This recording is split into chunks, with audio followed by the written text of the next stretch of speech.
Hello one and all, and welcome to Behind the Glass, your weekly automotive podcast hosted by two rather uninformed enthusiasts. No. I'm Sam from the YouTube channel Seen Through Glass. I'm Tony from Gravelwood Car Sales. And you can watch us each week on YouTube. You can also listen to us on Apple Podcasts, Spotify, and most podcast players. We hope you enjoy the episode.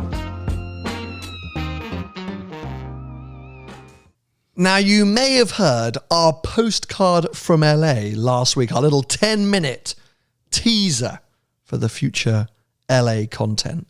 In that episode, I was like, stay tuned, the full episode's coming real soon. Well, it's a week later. Oh. Yeah. I mean, basically, I don't want to say we've signed ourselves up to too much, but it almost feels like that. We basically have not stopped since we've got off the plane, which is the right way to do it. But finding time to sit down and do an episode has been tough. I'm going to go back to work next week and have a rest. Yeah. Yeah. Genuinely. Yeah. It's been flat out. But also, as we said in our little teaser last week, we wanted to make sure that we sort of had enough to talk about and to really get into things. And the first couple of days we were just headless chickens, and I don't think we'd really kind of grasped what was going on. No. And then there was the auto show, which is what we're going to kind of really be talking a lot about today. Yeah. We didn't want to preempt that. No. And not everyone sees this, but not just us talking to camera and filming videos. We both do run businesses while we're doing this as well, by the way, on a hugely different time difference. Sam has sponsors and different people he has to get back to, and you know, he's Seen Through Glass channel, he's a proper business, as you all know. I've got businesses to run back at home as well, so yeah, just been a lot. We're not complaining. We're just trying to juggle. Well, we're trying to justify why we're late. we never like a late upload. You can tell we're feeling a bit guilty, a bit down on ourselves. But we're just going to apologise, and we hope this episode at least is going to make up for it. Yeah. But we have been making some really cool content for the main channel. So we went to the auto show. I'll be honest, we really went. Well, we're working with them, but we went for Porsche. If we're like on an enthusiast level, that's why we were there, right? If we're being honest, yeah. Yeah, if we're being really honest, which, you know, maybe on other platforms we won't be that honest. On Instagram, I was there for the Dodge section. But here on the podcast, where we are painfully truthful, we went to check out the Porsche stand. But we did see some interesting cars, mate. We saw some amazingly interesting cars. Yeah. And actually, we do have a lot to talk about, and we will come back to it. But can we just dive into Porsche? Because I got overexcited. Yeah, you do that, though. That's amazing. Oh my God, look at that. Just another 911, Sam. Oh, that's another Carrera T. By the way, did you see the 718 Style Edition in the corner? Did you see that? The Cayman Style Edition. The crayon. The crayon one. Yeah. What's that about? No idea, mate. That was weird, wasn't it? Yeah. That's a bit of a... Carrera T. It's weird. It's not very... I don't think of it as being a very Porsche thing. It's like a Lambo thing. It's basically like, put a stripe on it, and it's got some nice options. We'll call it the Style Edition. I wasn't a fan of that at all. No. There was some... No, I won't say it. You're being very... Are you all right over there? Yeah, I'm fine. No, I'm not going to say it because you keep going, mate, and I'm going to inject. Inject? Interject. So you're going to inject. That does happen here in LA, but I don't think we should do it. I don't think we should do it on the podcast. No. Inject. Okay. Well, look, you're weird, and maybe you're having a little bit of a senile moment. So let me just dive in, and yes, you can interject as and when you need to. Let's kick things off with the elephant in the room, the 911 Dakar. Yeah. So I think I hope by now, if I've done my work correctly, my main channel video on the Dakar would have gone live. So therefore, all of you should know about that car because, well, heck, that video went out a week after the car actually got launched. And I know from sitting here right now, there's been a ton of media articles about it. It's been shared all over social media. So if you don't know about that car, just to recap, it is a lifted Carrera 4 GTS, fundamentally. And it's celebrating the 1980s 911 Rothmans Paris Dakar rally car. A very cool thing. But yeah, I don't feel like I need to go into what the car is. If you want, they'll all know what it is. Yeah, I think you all know what it is. So let's discuss whether does it have any point? So that was the question I asked in my video. Like, is it a pointless car? Like, have Porsche just created it for collectors because they knew they would have people who would buy it? Like, what Tell me your thoughts about the 911 Dakar. Did you answer your own question in the video, or did Probably, but I want to know your thoughts. Right. I think it's a marketing gimmick, and for most, 95% complete waste of time. Just get yourself a Carrera 4 GTS. Did you think it looked better in the flesh than on photos? I did, and I told you that yesterday. I said it does look cool, and it does look better. And I understand the appeal. I understand why people would want it, but what do you want it for? Well, so okay, that's what I was going to ask you. You say you understand why people would want it. Why would people want it? Well, I don't want it, mate. But that's the question I'm asking. What would, in my head, that's what I'm saying. 95% of people. What do you want it for? It's a nothing car. Like, what is it? I think 99% of people who out there, and apart from the legend that is Brock, i.e. at 996 Road Trip, who out there is sitting around looking at their sports car, whether it's a 911 or a Huracan, going, oh, I just wish I could take it off road easier. What does he do with his cars, that lad? Brock, 996 Road Trip. Yeah. Basically, he lives in it. He's got the roof tent on his car, and he just genuinely loves the wilderness. So he literally goes out camping with his car, and he goes on big adventures, and he does live predominantly off-road, it seems, He's a great guy, fascinating guy, and he just loves camping and wilderness and adventures. And where does he live in the world? North of here. Right. So, yeah, above us. Oregon? I get confused with my states. But yeah, but he travels. Yeah, he drives around, moves around, but that's where he's based. And he just genuinely loves it. But I think maybe he's inspired some others, but probably they were inspired by him. Without him, how many people were taking their 911s seriously off-road? Like, okay, it's a handful. It's a handful of people. Yeah. But fundamentally, I don't think many modern Porsche customers were going, oh, I just.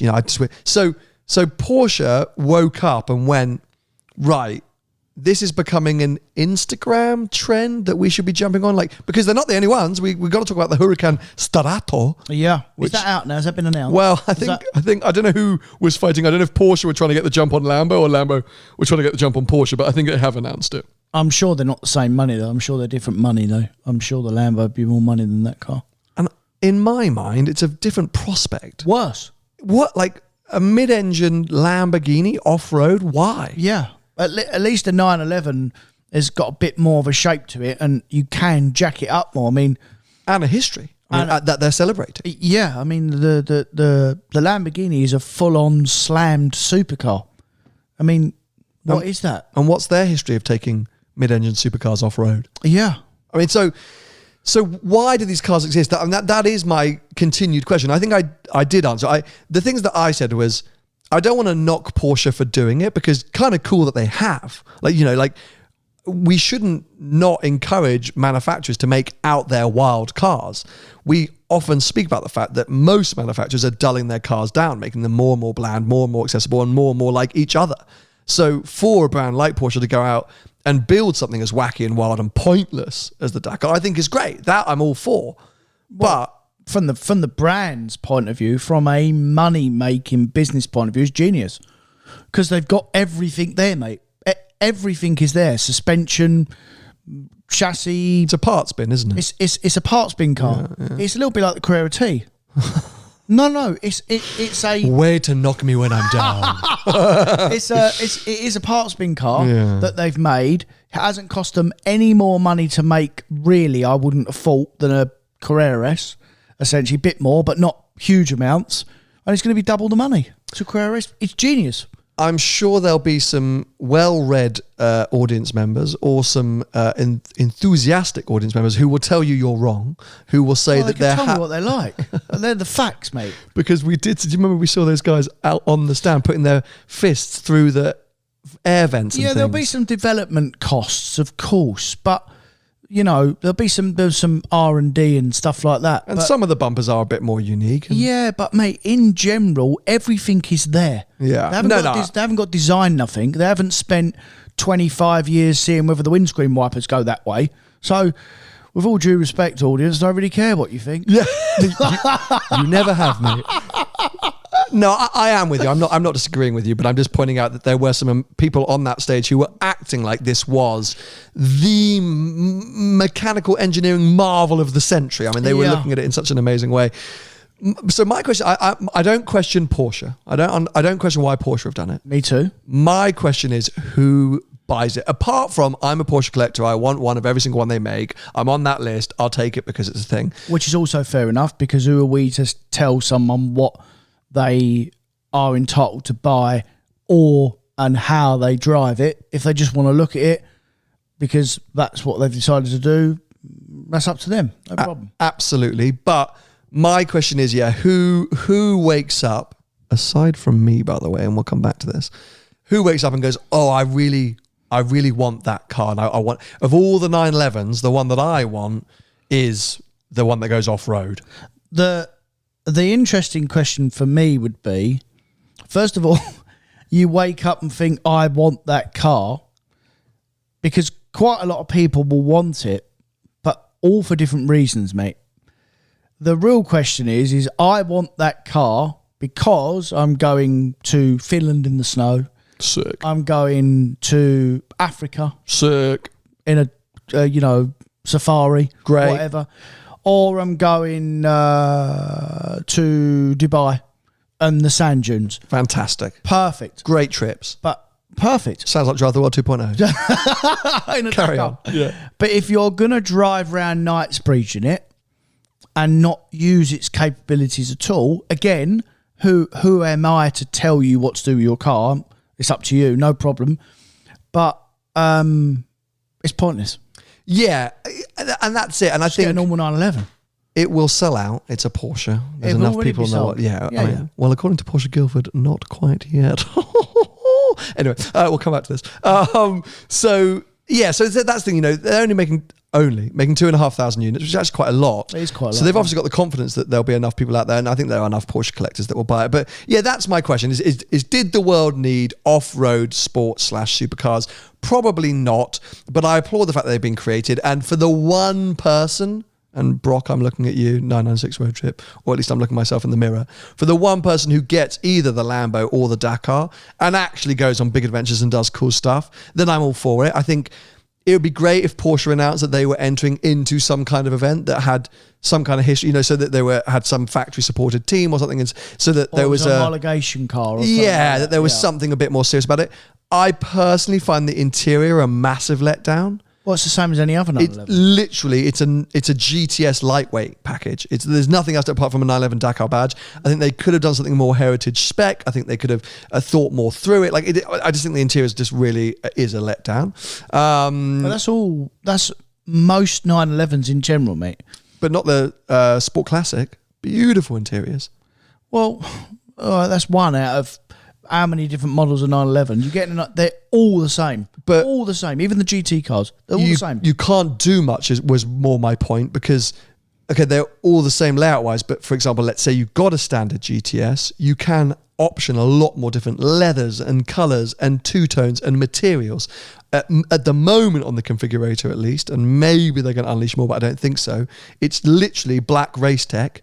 Or if you go for the rally edition, I keep calling it the heritage livery, but I think it's the rally livery, then you can have some blue in there. But that's literally it. There's the two options, nothing else. Race tech, that's a disaster for all the dust and sand. That's all going to get everywhere. So why wouldn't you have some cool wipeable material or something like that? I'm not saying change the design of the interior, but just offer cool, unique options. But that's the same with all the GT cars, mate. Apart from stitching and seat belts, you can't really do anything on GT cars.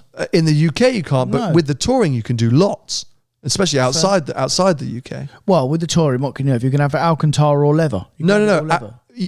At the start, when touring was first offered, but also outside of the UK at the moment, you can have all different kinds of colours. Yeah. Not only different kinds of materials, but different kinds of colours. So you can have truly unique and bespoke interiors. And that's what I wish they'd done. They just said, even if it's just a colour or something that was just here's something unique about the interior. Even the bloody Carrera T, which we should come on to, you at least get those pulley door handles from the GT products and stuff like that. So, that's all that I felt let down by. But yeah, 178, 180 grand basically. Plus options. Plus options, especially if you want the rally edition, whatever, and the roof and all that kind of stuff. So it's basically going to be a 200 grand car. Yeah. To be fair though, I spec'd one up and it was 180, I think. So maybe it's not going to be a 200 grand car. There's not a lot that you can add to it, basically. Okay. That's even with paint to sample. So it's not a lot you can do. Okay, fair.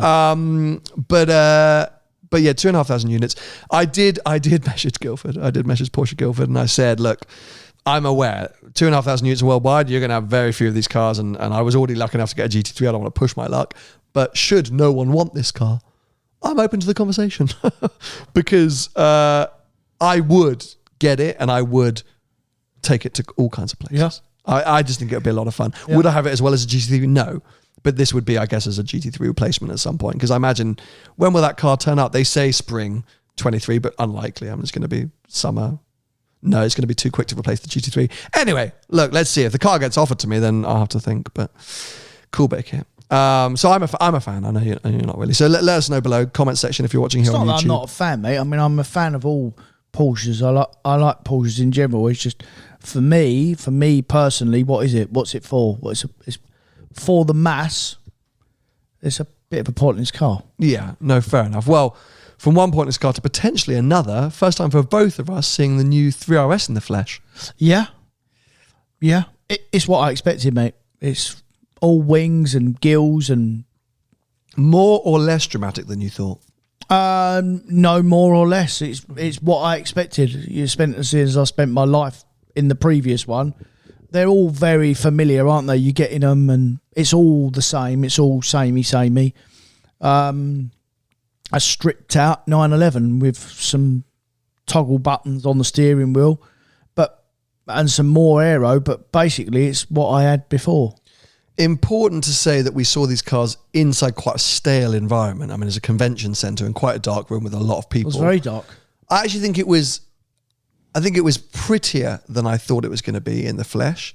You do notice all the winglets and the gills and all these things like that, but all the lines. From photos, I was like, this thing is wild. It's a cup car, but in the flesh, I was like, actually, this is a prettier car. It's still just what the hell is going on? And I despise the semi-exposed carbon fibre on the bonnet. You said that to me either paint it or just have it all exposed carbon fibre. I don't think you can. I think if it's you definitely can paint it. You can definitely paint it. Right, yeah, but that's a non-Visac car. So if you want the Visac package, you have to have it like that.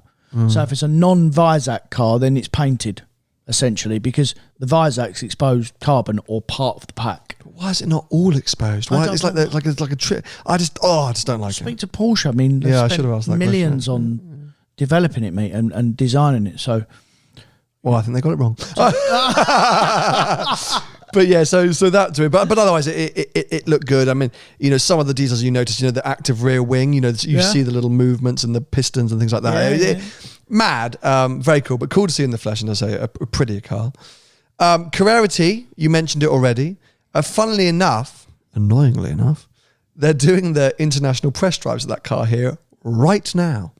Yes, I did. We've seen a couple on the road. I did speak to Porsche at great length about this, but totally understandably, it's a very small rotation, or very small group or slots that they have for that car. And so they have their UK Tier A media, which is basically all the traditional journalists, which is totally fair enough. And I will wait. That car, it will be worth the wait, that car. So I'm not that devastated, but it's a car that I want to experience. So yeah, we've seen a few of them on the road, actually. Angeles Crest Highway, one of LA's kind of go-to driving destinations, I guess has been part of the Carrera T International Press Drives route. So we've seen quite a few of them, and we saw one at the show. Well, I know what you think about the car. We've discussed the car before on the podcast. All I would say is I think it's less impactful or less impressive than maybe its prior generation. Am I being biased there? Well, no, not at all. Because when we saw it yesterday on the road, it wasn't even me, it was you, looked really hard. You went, oh, that's the new Carrera T. It literally just could have been a 911. Literally. where for some reason the 991.2 generation was easier to identify. You spot it easier, yeah. You would spot it, it's a Carrera T. Like even actually up at the top of Angeli's crest, there was a silver 991.2. Yeah. And I went, I saw it straight away. I went, that's a Carrera T. So yeah, it's lost something for some reason. But I'm still excited. I still definitely want to have a go in it. I still think it'll be a great proposition as much as you might slam it. But we saw a very, very nice pastel blue colour. It was a lovely colour, which I think must have been a launch colour for it. Yeah, really very nice, yeah. Pastel blue. That looked nice on a GT3 RS for Vise, that colour. Lovely, that with, colour. Maybe not black wheels, maybe different colour wheels, but... Getting some spec ideas? No, I'm just thinking out loud. No, I won't get one. No, I won't get a GT3 RS, no chance. You've been blacklisted? I haven't been blacklisted, I just not... Would you have one if you could get one? Of course. Porsche dealers you want a UK car, I'm guessing? Yeah, of course. Porsche dealers of the UK. Guildford, you're included. I bought 20 odd cars from there, by the way. Oh. No, I have, to be fair to Russell, I have spoke to Russell and said, like... Top ledge. They've not had their allocation yet, so... Fine. Well, if anyone has had an allocation, if anyone has a slot, this man right here will happily take the car off you for 50 grand over list, put it in your back pocket, and just drive profit. it as intended. Did you miss what I said? Yeah. You pay 50 grand over list? Yeah, if someone wants the 50 grand cash, no problem. You are too rich. Are you serious? I said that to wind you up and you're like, yeah, no, cool. Yeah. You just got 50 grand laying around, you just give it to a salesman? Bloody hell, someone make a phone call. btg@seenthroughglass.com. You can have a 50 grand payday what you should today. Done, if you had some brains, what you should have done is should have said 25 grand over list and told me 50 and had 25 grand in your bin. But problem is you're still learning. I'll teach you. Thank you, mate. I'll make some notes. So yeah, anyway, that kind of sums up the Porsche stand at the LA Auto Show. There were a few other bits. They were launching the new roof tent, which I think Brock's been involved in doing some of that. God, we're giving Brock a lot of shout outs on this podcast today. So they're that on a Taycan. They had a really nicely spec 992 Turbo S, showing off the PTS range. But let's move on from Porsche. Oh, that was lovely, that car, by the way. Turbo S was beautiful. That was actually one of the nicest cars I've seen. I agree. I was super keen on that. I actually just love a Turbo S. That well-spec Turbo S is so nice. But come on, we've been talking about Porsche now for 20 minutes, so we need to move on. Because there was lots of other stuff on the show. Let's get into your new obsession, trucks. Yeah. American trucks. Now, American viewers, how do you differentiate the difference between a pickup truck, an SUV, a lorry, like a bus, truck seems to be.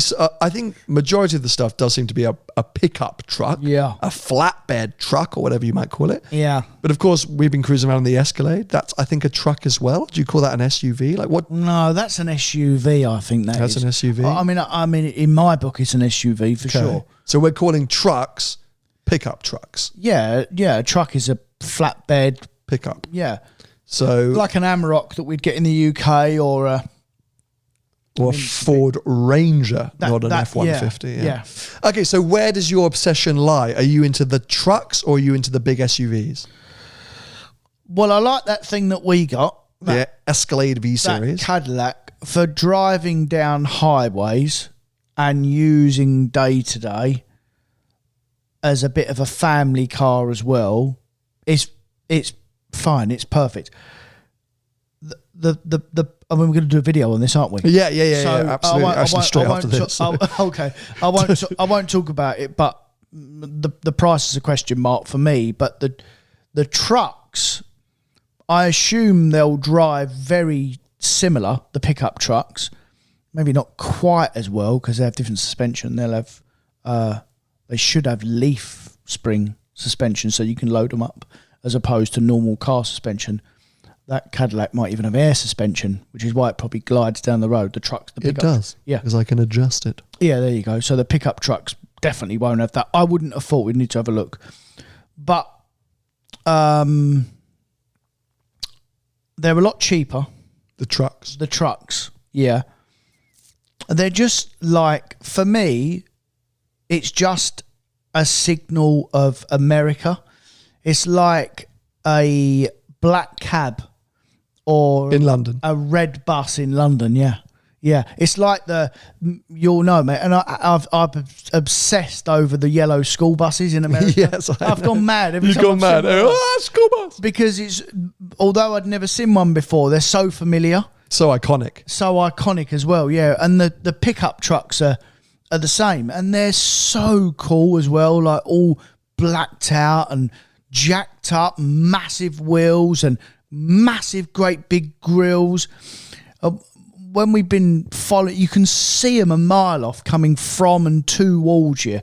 It's madness, mate. I mean... You've got so overexcited that you may have blown some people's headphones out. So just be a little careful shouting into that mic. Sorry about it. But I love the enthusiasm. So you lean towards the trucks because they are just America rather than the big SUVs, theoretically. Yeah, and... We haven't even seen the best of them. I mean, at the show, there was that Dodge Ram, was it a Ram Super Duty? Super Duty, which has got like the 2 wheels or 4 wheels at the back, I guess. Yeah. So it's a 6-wheeler, and it was as long as a London bus. And what was it? Was it 32,000 pound weight that it was pulling? Oh, yeah, it was incredible. It was incredible, and they looked amazing. It was in dark blue. They looked fantastic. Actually, all the Dodge trucks I think look incredible. Yeah. They were super, super cool.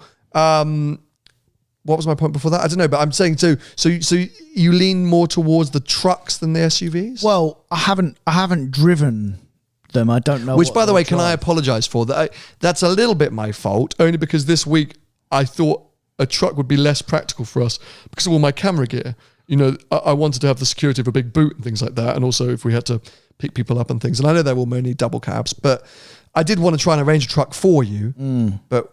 Anyway, we ended up with the Escalade, which I'm very happy about. Yeah, me too. And it's just an excuse to come back. We've been talking about future America plans. Yeah. And we'll get you in a truck at some point, mate. Yeah. Yeah, I mean, once I drive one, I might change my mind. But as we speak today, I just love them. I love the look of them. And even if I didn't like the way I drive, I'd still like the way they look. You know what I mean? Well, one car, which maybe we talked about in the teaser last week, that has really blown you away, which you were so dismissive of when I brought it up on the podcast 6 or 9 months ago, it's the new Ford Bronco. Yeah. And that's more of an SUV than a truck because, it's a boxy old shape. And we're talking about the big Broncos, not the Bronco Sports. I'm obsessed with that car. You are obsessed. Yeah. Why do you like it so much? Love it.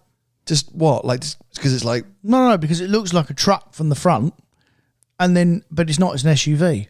So... Yeah, it looks like an actual, like a UK lorry, you mean? Yeah. Yeah. It's perfect, mate. Massive. Yeah. And there is something about it, which is, it's got a similar vibe to UK Defender, Land Rover Defender, where it just looks ready to take on the world. Like rugged. Yeah, if there was a zombie apocalypse, you get in the Bronco, don't you? Yeah. You know, just plow through people. I'd love to do like a comparison, like a real off-road comparison between that and a Defender and see which one's better. To see whether because I know it's bigger and bulkier, the Bronco, but we know that Land Rovers in general are the best off-road vehicles in the world. I bet they'd be as capable as each other. Yeah, I bet. I thought so. Yeah. It has. So I haven't quite fallen in love with the trucks as much as you. I've always appreciated them, but driving the Escalade, also loving the Bronco, has of course got me thinking like, what is the equivalent? Like what's a similar experience in the UK? But they can't be that bad, the trucks, mate, because they are everywhere. The Americans. Did I say they were bad? When did I say they were bad? No. But what I'm just thinking in my head, like I haven't driven one yet, but I mean they sell millions. But dude, like the Escalade, like, okay, we can see shortcomings in terms of the dynamics, and maybe the drive isn't quite as good as a big Range Rover or a big fancy BMW or whatever like that. But as a wafter, it's good. It's great. And in that truck, if you're just here just bashing over the massive curbs that you find in California and cruising around and going through a massive drive-through stuff like that, why not? You feel huge. It's almost like guys who ride massive Harleys. Yeah. You know, there's something about the bigger the truck. I mean, it is, to be fair though, I would love to say it's a real stereotypical, like it's all dudes. We have seen plenty of women driving huge trucks. All sorts of people, mate. You know, it would be easy to be like, oh, it's a bit of a small penis syndrome. No, you know, no. it would be such an easy thing to say. Yeah. But it's really not. Like, it's just everyone here is driving these massive trucks. It's empowering. It is empowering when you're behind the wheel of them. So it's just a cool experience. Yeah. And so that's what I was trying to think, like, okay, well, how do I go home and have the same experience? And the only car that I could settle on was V8 Defender. V8 110 Defender. The thing is as well, which is really odd, this country's so deceiving because of how big everything is here, roads and whatnot. Like that Cadillac we've been driving, it is huge. Like one of the biggest cars I've ever driven. It's honestly like a van. It is huge. But on the highway, on the roads, it doesn't feel big. No, here that's normal. It just feels completely normal. So, and even though it dwarfs a Defender or most other cars, it just completely fits in here. Yeah. So it's really it's a really weird concept. And there's something as well in our experience. We've had the one with the hot engine, so it's huge and shouty and powerful. And okay, in our country, it probably is Urus or Antega, or it's not. It's V8 Defender, isn't it? There's not much else similar that you can explain what the experience is like of being in a massive brute of a car. Yeah, it's difficult, isn't it? Because it doesn't. The thing is, they do a 600 or a 500 of that Cadillac. Is it a less powerful, not a V series basically. Yeah, not a V series. Well, that one probably is more quiet and more refined, which would be more like a Range Rover. We're saying it's not more like a Range Rover because it's a Larry shouty one. Yeah, shouty. You go anywhere near the accelerator, it just barks at you. All over the place. The startup is outrageous. It's outrageous. It's a bit like an SVR. Yeah, it's like an SVR. From that respect. So maybe the normal one, the more comfortable luxury one, maybe that is like a Range Rover. But that's not the experience I want. I want the shouty one. I'm just trying to give myself an excuse to buy a V8 110 Defender, Tony, and you keep taking me off track. You keep having these random conversations about other things. Can you just say, yes, Sam, you should get a V8 110 Defender. That's perfect. But I'm not sure your wife will let you. She won't. She absolutely won't. Because in a 4 or 5 minute conversation yesterday that me and you had off camera, you'd spent 350 grand on cars. I bought a Dakar and a V8 110 Defender. And you got a GT3 coming. Yeah, I'm dead. So, I mean... Welcome to my life. I just get in things and just love them and just want them. And a divorce, if you get divorced, that's more than 350 grand. Fair, and she'll take the cars with her. Yeah. Okay, good point.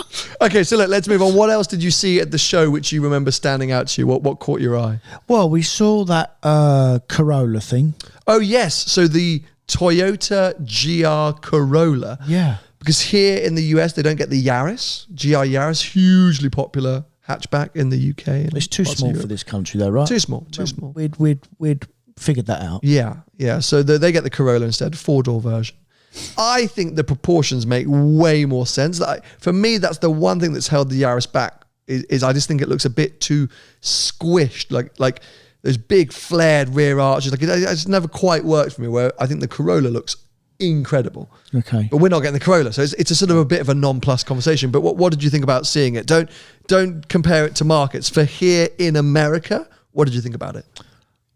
For America, yeah, why not? Yeah. As in, they're not getting the Yaris because no one would buy the Yaris. They knew that Europe would buy the Yaris and wouldn't buy the Corolla because the market's too saturated for the Corolla in Europe, and they haven't really got huge competition for that size car in this country. We did see the Golf R there, so obviously, and the Golf GTR, Civic Type R, and the new that I think that's probably its main competitor, the Civic Type R, which is a cool car. They look fairly similar. Weirdly, yeah, they do, and the obviously the two Golfs, we haven't seen any real hot hatches here apart from some Civics. We haven't seen a great deal of hot hatches. Maybe we're in the wrong part of America, by the way. So,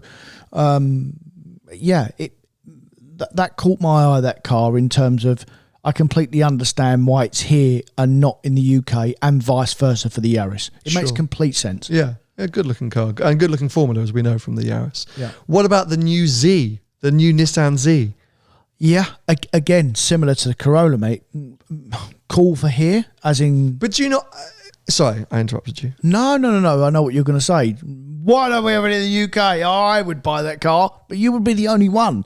That's the problem. What was the last? Was it the 370Z? Yeah. Was the outgoing one? Yeah, not a particularly popular car. The alternative choice. So yeah, of course, Nissan are cleverer than I am, and they're going to go, we only sold 10 of those in the last 4 years, so why are we going to do another one? But it is a cool car to desire. I think it makes sense, doesn't it? A 400 horsepower manual rear wheel drive, relatively light modern car that's got retro lines. Like, for us or for here? No, I think for us. Like, why? No, it's not. Why not? Because the competition in our country is saturated. What is the competition for that, though? Well, take your pick, mate. Take any coupe car, the Supra, which they don't sell millions of. They don't sell millions of, no. But that would be, I would say, that would be a very direct rival. Sure.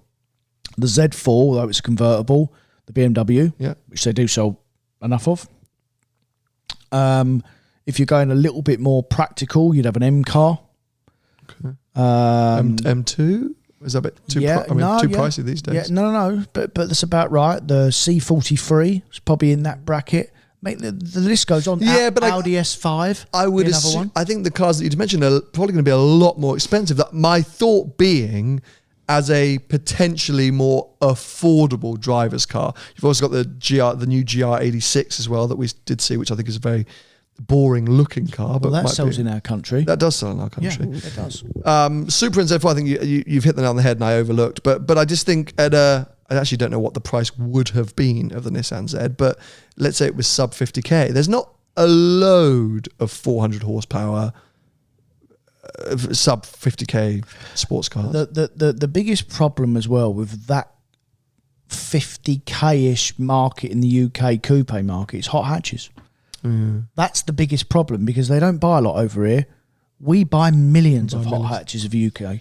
But if you want something, if you're in the market for something a bit sporty and a bit cool, circa 50k, I don't think a hot hatch is cool enough if you're kind of a real enthusiast. Yes, it's practical. Yes, it's fantastic. Yes, you can throw it down a road probably quicker than most other things. Actually, it's the best thing in the UK. But speaking from my own prior experience, that's why I ended up in a TTS, which is essentially still a hatchback. That's another car that will compete with it, by the way. For sure, okay. Yeah. Can you still go and buy a TTS new? I don't think you can buy them new anymore. But that's what those cars offer, because I think you want something which is a bit sportier. It's where the Alpine or the 4C was always something that was kind of interesting and exciting, because it gave you the idea of being in a sporty coupe or mid-engine car, but not for all the money. And that's why I thought that Nissan could be cool if it ended up in the UK. But you've literally hit the nail on the head there, or made it really easy for me to summarise it up.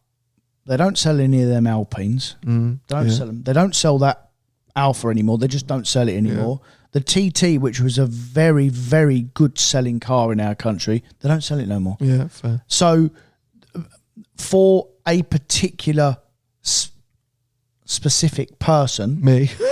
Basically, and 5 of my mates. That's it. It's perfect. But for the mass, it's not. There's so, and as well, don't forget, in our country, mate, SUVs are huge in our country. And all the hot SUVs, the RSQ3, and there's the list goes on. Yeah. People buy them now. They just do. No, I know you're right, and I'm the fool who sits there getting overexcited about cars. Theoretically, because I'm actually never going to go out and buy them. I just like the idea of them. Buy one and have it here. Leave it here. Oh, well, that's a good idea. Yeah. Well, you spent 300 grand. You might spend another 50. What difference is it, mate? Don't make no odds. Well, I did like the look of that, and I've always liked the look of that. We saw a few interesting kind of like future concept-y bits and bobs. We saw the Hyperion, which is a sort of hypercar, but it's really advertising hydrogen fuel cell technology. Yeah. Which was kind of interesting. And I think I get the feeling they're trying to do a kind of Rimac style business where they are going to use the car to make a lot of noise for the tech, with the hope that other manufacturers come along and say, we want to buy your powertrain. I get the feeling that's what they're trying to do. I'll tell you what else we've noticed. While you're on that subject, tell you what else we've noticed in this country as well. There's a few electric car companies in this country that we've never ever heard of, but they're here prominent selling cars. Well, I'd heard of a few. Well, I hadn't. only to be fair, because of the legends that are Matt Farah and Spike's Car Radio, Yeah. because I'm an avid listener. We just don't get them in Europe. Well, yeah, so you're at all. talking of Rivian, of course, who do their big electric pickup truck I'd here. heard of them. Lucid is the other one. Never heard of it. You'd never heard of it. VinFast we saw there, which Yeah. I'd never heard of VinFast. I wasn't aware of VinFast. And there are a handful of others as well Handful. that are up and running and building proper cars. Yeah. People are buying and they're on the road, and we were like, Yeah. it seems to be a real hub for. I mean, I think China are doing a lot of electric vehicles, but also out here in California or in America, seems to be a lot of new electric car brands. Well, for sure. And I'll tell you what, while we're quickly on the subject of electric cars, a car that we did see there that is available in our country is that Hyundai Ioniq 5. Oh my God. Everyone went mad. I mean, I've got one in stock at the moment. I've not Convenient. There's one car I do want to bring up.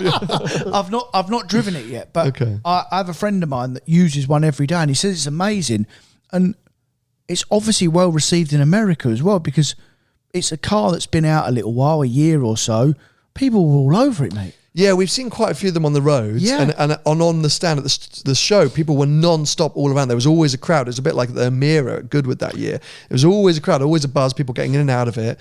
And I assumed coming here this week, we were going to see Teslas everywhere. All the while. I literally thought like every third car was going to be a Tesla. Yeah. I feel like I see more Teslas in the UK than I've seen in LA this week. Yeah. But we've seen a lot of those Hyundai Ioniqs, 100%. Yeah. And what we have seen a lot of as well, I mean, I have seen a few more over the last couple of days, but when I first come here for the first couple of days, all we saw was Japanese and American cars. Yeah. I mean, I don't know how much of the American audience listen to this podcast, but why have you all got only really Japanese and American cars predominantly? I know there are German stuff here and there's certain electric cars, but it's all you see on the road. Well, we're going to ask especially here. everyone. We're going to ask everyone at the live event. That's a Yeah. big thing we're going to do. So we obviously have our live podcast event coming up here in LA, and I think that's one big thing that we want to discuss. Yeah. Is the car scene here and what that breakdown is. So hold your responses, Hold your American horses. audience, because you can get in on the mix when we ask the audience next week, and you can see what they have to say and see if you agree with it. But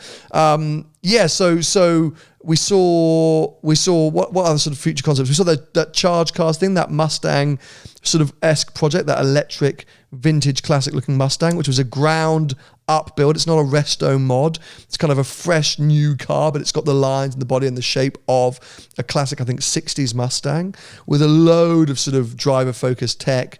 Very expensive thing. Very £300,000 or £400,000, I think it was. Nearly half a million. Nearly $500,000. Yeah. But when you sort of looked at it and heard what's going into it, you said it's got similar suspension to a GT3 setup, like the development. You know, it's a proper McPherson suspension it had. Yeah. proper project, like proper, and it was impressive. I thought, you know, it looked beautiful, the details, everything that we were discussed about, but you know, all the cash.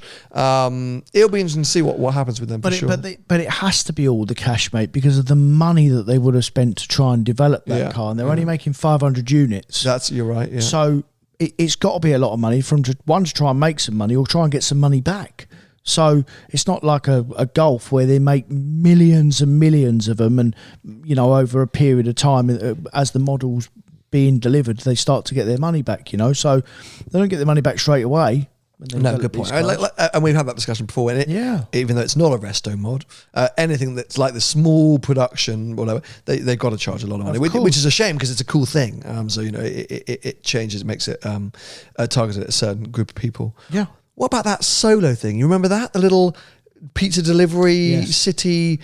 That was so cool. It was like, how would you describe it? It was a sort of... Like a little electric motorbike. Yeah, but roof. sort of a car. Like it was a vehicle, an inner city vehicle, electric powered, little cabin that you'd sit in, and I think 3 wheels, maybe it did have 4 wheels. And they dressed one up for Pizza Hut as like a pizza delivery vehicle, and it made a lot of sense, I think. Yeah, and it was a freewheeler. What's that little Citroen thing that does The AMI or the AMI does 40-mile range? I bet that's what them little Solos do. But that's perfect, mate. If you're a Deliveroo driver, or you know, you're just in the city and you work 3 or 4 miles away every day, and you just want to charge it up at home. It's probably I mean, you could almost pick it up. Yeah. It was tiny, wasn't it? It looked adorable, but amazing, and made a lot of sense. And actually, you know, a big theme, I think, of this auto show was EVs, because California is one of the biggest EV market in the world. I think it's the third biggest buyer of EVs or registered EVs in the world. And it's just a state. It's a state. It's not even a country. So huge here. So most of the stands were focusing on future tech. Although we haven't seen any. What do you mean? EVs. EVs on I mean, that's how many people and how many cars are on the road here. Yeah. I mean, the third biggest in the world, and we're like, oh, there's a V8, there's a V8. Yeah. Oh, there's a V6, is it? Oh, speaking of V6s, weirdly, this made me think of it.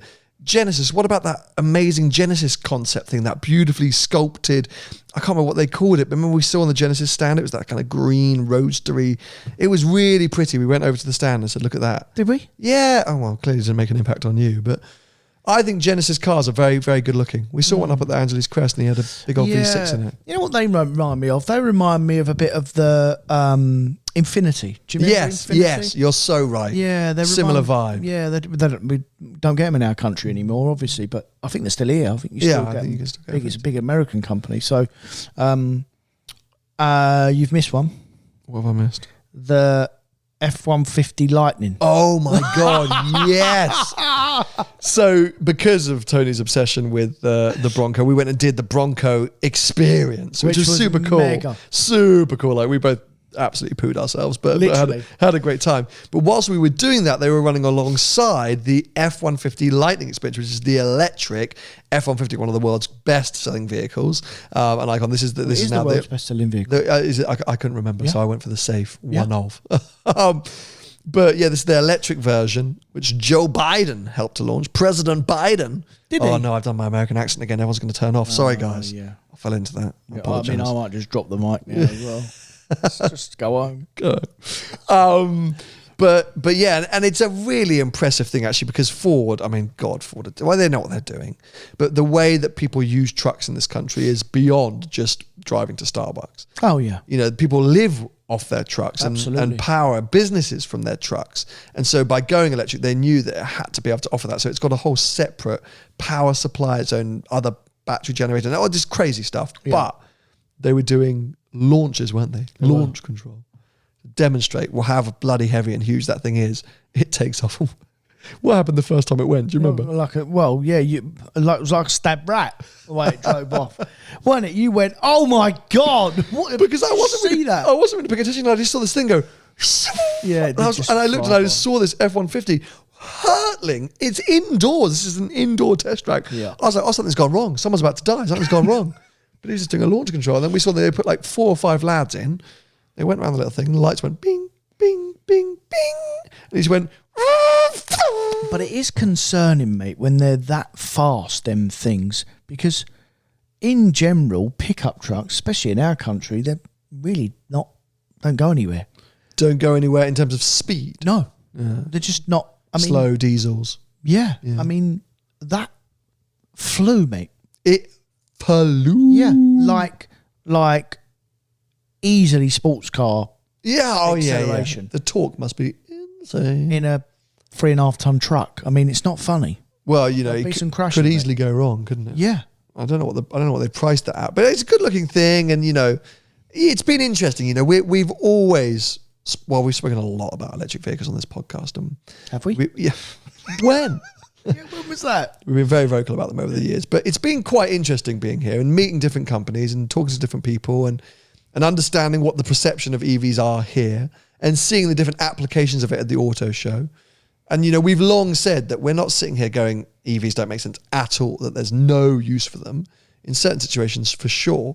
And actually to see a company like Ford being clever about how electric vehicles can be used and also, solo and charge cars. But not just Ford, mate. Basically everyone at the stand. Yeah, everyone at the show, yeah. Everyone at the show, they had an electric car. Yeah. More than one. For sale. Yeah. Available. Agreed. So, yeah. No, it was interesting from that point of view. So we always like being educated. And actually, speaking of education, remember we met with our friend for the video. I'm going to stay quiet about it. And he told us about his JDM mate. Oh yeah. Who said we might be able to get on the podcast. Apparently, this guy is like a professor of JDM. Yeah, so you can't go in on him. He's like the world's leading expert in JDM. And because of some prior comments on, well, mainly my side, but both of us, we've both agreed that we need to be educated in the world of JDM. I've often said that. I've said that so many times on the main channel that I will put my hands up in a heartbeat that I don't know enough about Japanese cars. It's not my part of the car world. And I want to learn. I would love to learn. And you were all very rude and very mean to me about some comments that I made. Yeah. So I thought we would get a Japanese car expert on to have a chat. And we think we found the guy. That was exciting, actually. So we'll see. I think we try and get him on. I think we'll try and get him on. But anyway, that kind of was our auto show experience. We're actually going back. So I say we're doing a little bit of work with auto show, which is great. And one of the reasons why we're here. We've also got our live event, which we're very excited about. We went down to the Myers Manx Cafe at the Peterson Museum. Check it out. What a cool spot that is. A really cool vibe. Inspired us quite a bit, actually. And we were very excited. So we can't wait for our live event. That'll be cool. By this point, it would have already happened. So that episode will be with you next week. As I say, apologies that our interview episodes aren't necessarily coming, but we will be working hard. We are already motivated and excited to come back here to America and to Los Angeles as soon as possible. And we are looking and trying to arrange some interview slots in the UK with some exciting people. So that will all happen in time. Apart from that, I don't think there's much else we can update you on. We've got lots to update you on, but all that content is coming to the main channel. Yeah, we don't want to overlay. Yeah, exactly, because then you're not going to watch the main videos. We don't want to shoot Sam in the foot. I'll tell you what we can do. Let's reveal, because I probably have on Instagram by now, let's reveal the 2 cars that we took up Angeli's crest, the American sports cars. Go on then. Because, yes, we got hold of Shelby GT500, Ford Mustang. Yep. And the new C8 Corvette Stingray. Not the Z06, just the standard car. That's not out, that car yet, is it? Or it's been released? The Z06? Yeah. I don't think people have taken delivery yet. Right. It's sort of been launched and unveiled and press drives have happened, but I don't think customer deliveries have happened yet. Or if they have, they're like happening right now. So yeah, so we took those 2 cars. We did actually a poll here on the podcast channel asking you guys what kind of American cars you wanted to see Tony mainly drive, but us experience. A lot of you said Hellcat. I actually did try and find us a Hellcat, which I thought would be hilarious. But it would have been hilarious for about 30 minutes. And then it would have been a bit annoying. We wanted to test drive, firstly, 2 cars that were available also in Europe, because of course our audience is a global one. But also cars that we were particularly interested in because they're available in Europe. The Shelby GT500 is not, but of course the Mustang is, and the Corvette Stingray is as well. So yeah, we wanted to take one that we wanted to take 2 that we thought were half comparable to European cars, right? Yeah, that as well. Well, it's definitely my comparison, as in that's what I'd have been, or that's what I will put them up against. There's nothing that competes with a Hellcat.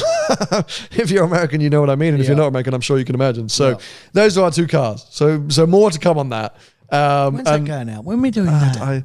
I don't know. I've lost track. I don't really know who I am or where I am. I don't know what day it is doing. I don't know what it is. We've got to go out and do another video in a minute. But that's what I say. I do know what day it is because we have got dinner the other side of town, and on the way there, we're going to be doing our Escalade V-Series review. We're going to do it as a bit of a one-take, bit of an extended podcast episode, just to talk about our week with that car, because it has been awesome and where it sits within this SUV world. So that'll be a cool video coming soon. So we're going to do 3 videos today, guys. Yeah, 3. We are smashing it out of the park. We're here to work, and that's what we're doing. But anyway, we hope you've enjoyed this episode, the first proper full-length episode from here in LA. As I say, we'll be back with our live podcast with Tony rating some poor Americans' rides. I cannot wait for that. Oh, well, I really hope people bring some juicy stuff. It'll be so nice if they all turn up in GT3s, but which could happen in LA. You never know, right?